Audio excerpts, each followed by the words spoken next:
News Tamil கழுகு. அறிவாலயத்துக்கே சொத்து வரி கட்டலன்னு மாநகராட்சி தன்னோட இணையதள பக்கத்துல பதிவேற்றம் செஞ்சிருக்கிறத பார்த்துட்டு உடன்பிறப்புகள் கொதிச்சு போயிருக்காங்க.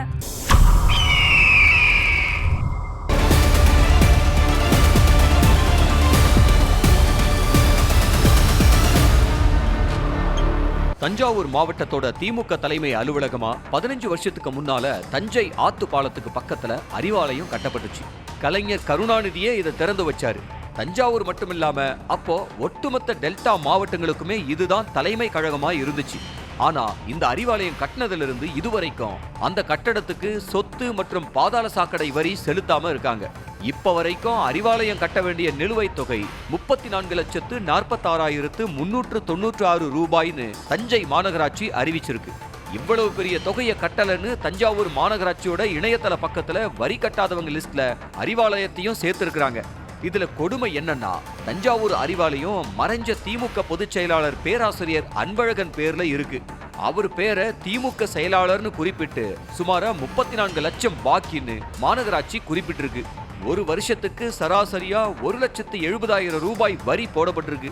ஆனா திமுக ஆட்சியில சொத்து வரி ஏத்துறதுக்கு அப்புறம், அதாவது 2022 ஆண்டுக்கு பிறகு வருஷத்துக்கு 3,70,000 ரூபாய வரியா போட்டிருக்காங்க. பிரதமர் வாழ்த்த வச்சு மகன் அன்புமணிக்கு ஷாக் கொடுக்க நினைச்ச டாக்டர் ராமதாஸோட பிளான் சொதப்பிடிச்சான்.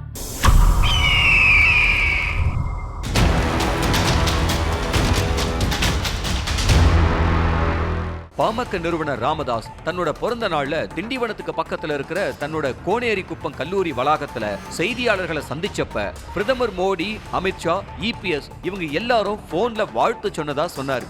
இவங்க எல்லாரும் தாங்கிட்ட நெருக்கமா இருக்காங்கிறத அன்புமணி புரிஞ்சுக்கணுங்கிறது ராமதாஸோட எதிர்பார்ப்பு அப்படிங்கிறாங்க. இது அன்புமணி கூட இருக்கிறவங்களுக்கும் நெருக்கடியை கொடுக்கும்னு நினைச்சாங்க தைலாபுரம் தோட்டத்துக்கு ஆதரவா இருக்கிறவங்க. ஆனா ராமதாஸ் பிறந்த நாள் முடிஞ்ச 2 நாள் கழிச்சு பிரதமர் கிட்ட இருந்து ராமதாஸுக்கு ஒரு லெட்டர் வந்திருக்கு. அதுல உங்க பிறந்த நாளப்ப கொஞ்சம் பிஸியா இருந்ததுனால அன்னைக்கு வாழ்த்து சொல்ல முடியலன்னு சொல்லி வாழ்த்தி இருக்காரு பிரதமர். இந்த விவரங்களை ராமதாஸ் தரப்புல இருந்து அறிக்கையாவும் வெளியிட்டு இருக்காங்க. ராமதாஸ் பிறந்த நாள்ல பிரதமர் வாழ்த்தினாருன்னு சொன்னதையும் பிரதமர் லேட்டா வாழ்த்தினதையும் ஒப்பிட்டு பார்த்த அன்புமணி தரப்பு எங்களுக்கு ஷாக் கொடுக்க நினைச்ச தைலாபுரத்தோட பிளான் சொதப்பிடிச்சுன்னு பேச ஆரம்பிச்சிருக்காங்க. மாவட்டத்துக்கு ஒரு தொகுதியை திமுக கிட்ட இருந்து வாங்குற திட்டத்துல இருக்கான் காங்கிரஸ். ஆனா கள்ளக்குறிச்சி மாவட்டத்துல காங்கிரஸ் கோரிக்கைக்கு லோக்கல் திமுக முட்டுக்கட்ட போடுதான்.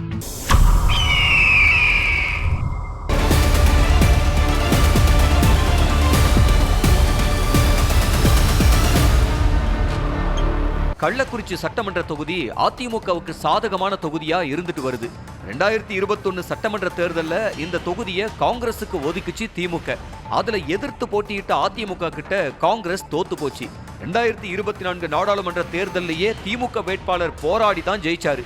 இதுக்காக அமைச்சர் ஏவவேலு கடைசி நேரத்துல அந்த தொகுதியில நேரடியாவே களத்துல இறங்கி வேலை பார்த்து வெற்றி பெற வச்சாருன்னு சொல்லப்பட்டுச்சு. இந்த நிலையில 2026 தேர்தல்ல கள்ளக்குறிச்சியில நின்னு அதிமுகவை தோற்கடிச்சு காட்டணும்னு மாவட்ட திமுக முடிவு செஞ்சிருக்கான். கள்ளக்குறிச்சியில அதிமுக செல்வாக்க குறைச்சி அதை நிரந்தரமா திமுகவோட கோட்டையா மாத்துறதுதான் திட்டமா. கிட்டத்தட்ட வேட்பாளர் யாருன்னு முடிவு பண்ணி வேலைகளையும் தொடங்கிட்டதாவும் சொல்றாங்க. ஆனா அந்த தொகுதியை இப்பவும் காங்கிரஸ் கேட்டுக்கிட்டு இருக்கான்.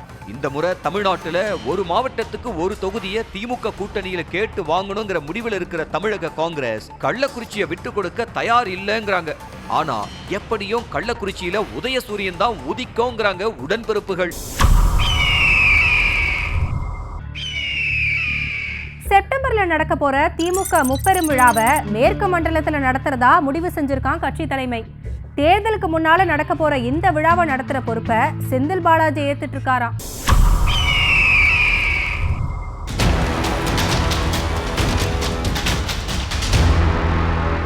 திமுகவுல ஒவ்வொரு வருஷமும் முப்பெரும் விழா ரொம்ப கிராண்டா நடத்துவாங்க. திமுக தொடக்க விழா, அண்ணா பிறந்த நாள், பெரியார் பிறந்த நாள், இத 3ஐயும் சேர்த்துதான் முப்பெரும் விழா கொண்டாடப்படுது. இந்த வருஷம் அந்த விழாவை தங்களோட ஊர்ல நடத்த பல மாவட்ட செயலாளர்கள், அமைச்சர்கள்னு திமுக தலைமை கிட்ட போட்டி போட்டு அனுமதி கேட்டாங்களாம். காரணம், தேர்தலுக்கு முன்னால நடக்கிற விழாங்கிறதுனால திமுக தலைமை அதை ரொம்ப முக்கியமா பாக்குதான். அதனால தலைமையோட எதிர்பார்ப்புகளை பூர்த்தி செஞ்சு விழாவை பிரம்மாண்டமா நடத்தி சபாஷ் வாங்க கட்சி நிர்வாகிங்க பல பேர் போட்டி போட்டாங்களாம். ஆனா அந்த வாய்ப்பை செந்தில் பாலாஜிக்கு கொடுத்திருக்கான் திமுக தலைமை. சட்டமன்ற தேர்தல்ல மேற்கு மண்டலத்துல திமுக பெரிய வெற்றியை பதிவு செய்யல. 2021 தேர்தலுக்கு பிறகு நடந்த தேர்தல்கள்ல அந்த மண்டலத்துல திமுக வெற்றி பெற்றுச்சு. இதுக்கு காரணமானவரா மேற்கு மண்டல பொறுப்பு அமைச்சரா செந்தில் பாலாஜி சொல்லப்பட்டாரு. இப்ப அமைச்சரா இல்லாம மேற்கு மண்டல பொறுப்பாளரா இருக்காரு செந்தில் பாலாஜி. தன்னோட பவரை திரும்பவும் கட்சியிலையும் மேற்கு மண்டலத்திலையும் நிரூபிக்க தலைமை கிட்ட வாய்ப்பு கேட்டு இருந்தாராம் செந்தில் பாலாஜி. இதுக்கு முன்னால அவர் நடத்தின பிரம்மாண்ட கூட்டங்களை மனசுல வச்சு அவரோட சொந்த ஊரான கரூர்லயே முப்பெரும் விழாவை கொண்டாட அனுமதிச்சிருச்சான். அனுமதிச்சதோட இல்லாம மேற்கு மண்டலத்துல இருக்கிற எல்லா தொகுதிகள்லயும் ஜெயிச்சாகணுங்கிறதையும் அறிவாலையும் அழுத்தமா அறிவுறுத்தி இருக்கான்.